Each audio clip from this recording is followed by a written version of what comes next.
শরীফ ওসমান বিন হাদির খুনিদের গ্রেফতার ও বিচার দাবিতে চট্টগ্রাম কক্সবাজার মহাসড়ক অবরোধ করেছে ইনকিলাব মঞ্চের নেতাকর্মীরা। বেলা 2টা থেকে কর্ণফুলী সেতু এলাকায় অবস্থান নিয়ে বিক্ষোভ প্রদর্শন করেন তারা। সড়ক বন্ধ হওয়ায় তীব্র যানজটে আটকা পড়েন যাত্রীরা। আগামী 3 কর্মদিবসের মধ্যে মামলার চার্জশিট প্রদান এবং খুনিরা গ্রেফতার না হলে সারা দেশ অচল করে দেওয়ার হুঁশিয়ারি দিয়েছেন অবরোধকারীরা। বেলা 2টা থেকে চট্টগ্রাম নগরীর কর্ণফুলী সেতু এলাকায় অবস্থান নিয়ে চট্টগ্রাম কক্সবাজার মহাসড়ক অবরোধ করেন ইনকিলাব মঞ্চের নেতাকর্মীরা।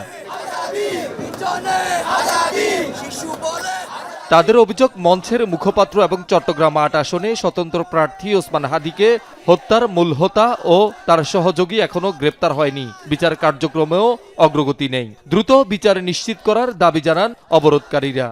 বাংলাদেশে আধিপত্যের কবর রচনা করার জন্য বীর চট্টগ্রাম থেকে আমরা হুঁশিয়ারি করে জানিয়ে দিতে চাই। 5 তারিখ পরবর্তী যে একটা বাংলাদেশ আমরা চেয়েছিলাম, ওই বাংলাদেশ আমরা পাইও নাই, ওই বাংলাদেশ আমরা পাচ্ছিও না। ওনারা আমাদেরকে রাস্তায় নামতে আজকে বাধ্য করতে বলে আমরা রাস্তায় নামছি। আমি শুধু চাই হাদি ভাইয়ের বিচার। হাদি ভাইয়ের হত্যার বিচার হবে না। আমরা ততক্ষণ পর্যন্ত রাজপথে থাকবো ইনশাআল্লাহ। আগামী 3 কর্মদিবসের মধ্যে চাঞ্চল্যকর এই হত্যা মামলার চার্জশিট প্রদান এবং খুনিদের গ্রেপ্তারে ব্যর্থ হলে সারা দেশ অচল করে দেওয়ার হুঁশিয়ারি দেন ইনকিলাব মঞ্চের নেতাকর্মীরা। পুরো চট্টগ্রাম বিভাগ না, পুরো বাংলাদেশ অচল করে দেওয়ার মতো আমরা বড় ধরনের কর্মসূচির দিকে যাব। 3 দিনের মধ্যে চার্জশিট প্রদান না করে, চার্জশিট দাখিল না করে, তাহলে অবশ্যই আমরা বাংলাদেশ অচল করে দেওয়ার মতো কর্মসূচি গ্রহণ করব ইনশাআল্লাহ। যদি হাদি ভাইয়ের প্রতি ন্যায় বিচার করা না হয়, খুনিদেরকে ভারত থেকে নিয়ে আসা না হয়, তাহলে আমরা সারা দেশ অচল করে দিব। এদিকে চট্টগ্রাম কক্সবাজার মহাসড়ক এবং শহরের প্রবেশপথ অবরোধ করায় বন্ধ হয়ে যায় যান চলাচল। উভয় পাশে তীব্র যানজটে আটকা পড়েন যাত্রীরা।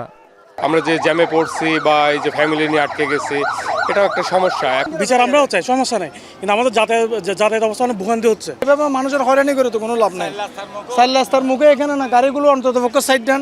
একটা গাড়িও যাচ্ছে না, এই অবস্থা বেহাল। শহীদুল সুমন, যমুনা নিউজ, চট্টগ্রাম।